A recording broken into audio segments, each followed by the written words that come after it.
President of the United States, Donald J. Trump, and the First Lady of the United States, Melania Trump.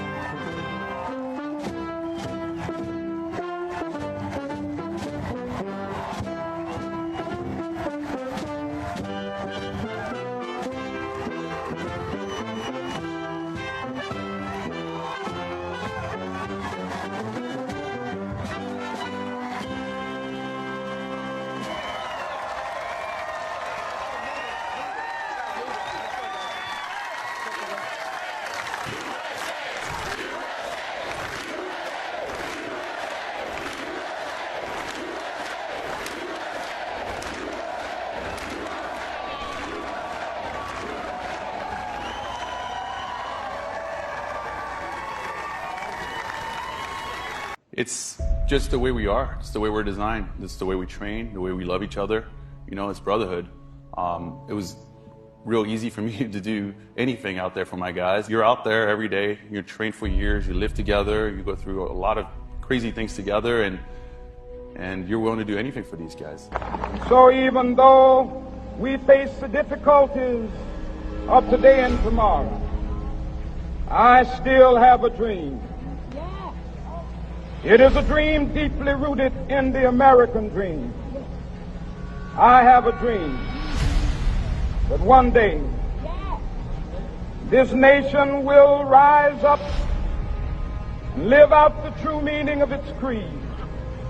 We hold these truths to be self-evident, that all men are created equal.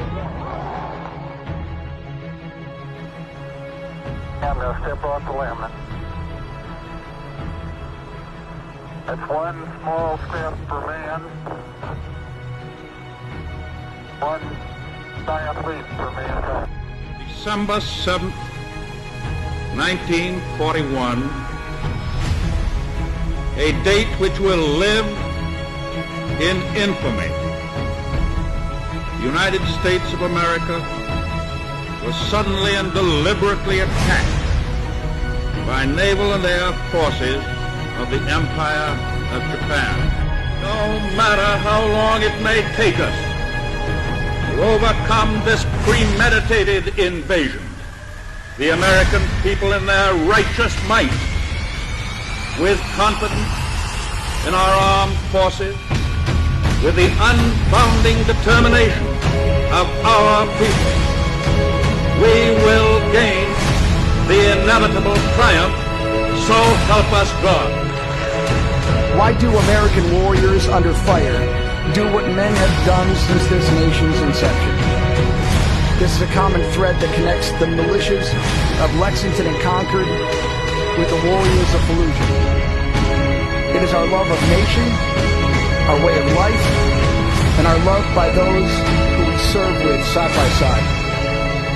We defend, we avenge, we sacrifice, we bleed, and we are willing to die for this unique creation, the United States of America. Our military should not be mistaken for a cable news gabfest show. We don't care what you look like. We don't care who you voted for, who you worship, what you worship, who you love. It doesn't matter if your dad left you millions when he died or if you knew who your father was. We have been honed into a machine of lethal moving parts that you would be wise to avoid if you know what's good for you. We will not be intimidated. We will not back down. We've seen war. We don't want war. But if you want war with the United States of America, there's one thing I can promise you, so help me God.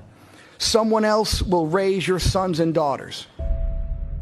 If we look to the answer as to why for so many years we achieved so much, prospered as no other people on earth, it was because here in this land we unleashed the energy and individual genius of man to a greater extent than has ever been done before.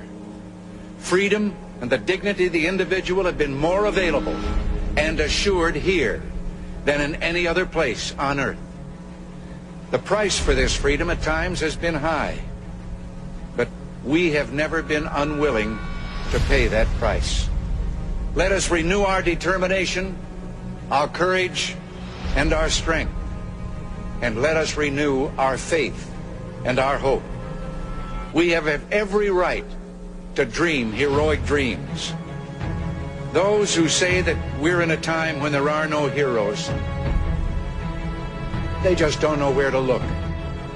You meet heroes across a counter, and they're on both sides of that counter. There are entrepreneurs with faith in themselves and faith in an idea who create new jobs, new wealth, and opportunity. Their patriotism is quiet but deep. Their values sustain our national life. Now, I have used the words they and their in speaking of these heroes. I could say you and your, because I'm addressing the heroes of whom I speak. Let the word go forth from this time and place to friend and foe alike that the torch has been passed to a new generation of Americans born in this century, tempered by war, disciplined by a hard and bitter peace, proud of our ancient heritage, and unwilling to witness or permit the slow undoing of those human rights to which this nation has always been committed, and to which we are committed today at home and around the world. Let every nation know, whether it wishes us well or ill, that we shall pay any price, bear any burden, meet any hardship, support any friend, oppose any foe, to assure the survival and the success of liberty. I do not believe that any of us would exchange places with any other people or any other generation. The energy, the faith, the devotion which we bring to this endeavor will light our country and all who serve it. And the glow from that fire can truly light the world. And so, my fellow Americans, ask not what your country can do for you. Ask what you can do for your country.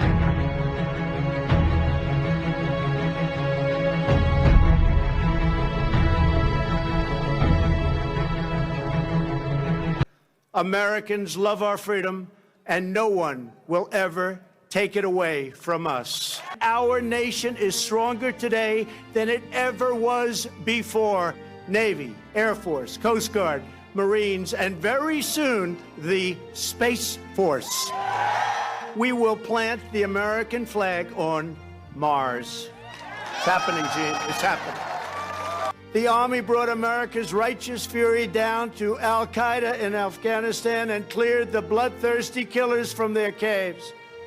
They liberated Fallujah and Mosul and helped liberate and obliterate the ISIS caliphate just recently in Syria, 100% gone.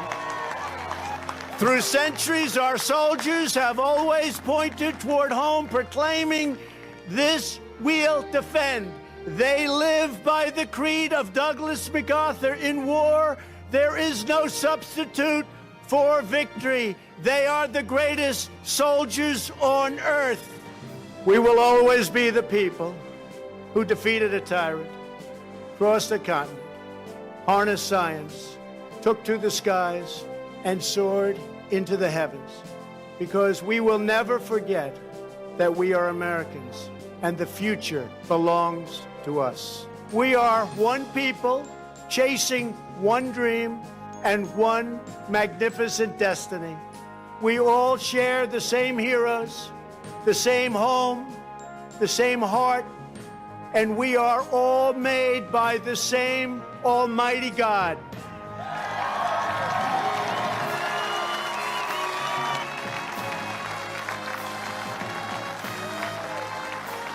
From the banks of the Chesapeake to the cliffs of California, from the humming shores of the Great Lakes to the sand dunes of the Carolinas, from the fields of the heartland to the Everglades of Florida. The spirit of American independence will never fade, never fail, but will reign forever and ever and ever. In 1963, Reverend Martin Luther King Jr. stood here on these very steps and called on our nation to live out the true meaning of its creed and let freedom ring for every citizen all across our land. America's fearless resolve has inspired heroes who defined our national character, from George Washington, John Adams, and Betsy Ross to Douglas, Frederick Douglass. The great Frederick Douglass, Harriet Tubman, Amelia Earhart, Douglas MacArthur, Dwight Eisenhower, Jackie Robinson, and, of course, John Glenn. It has willed our warriors up mountains and across minefields. It has liberated continents, split the atom, and brought tyrants and empires to their knees.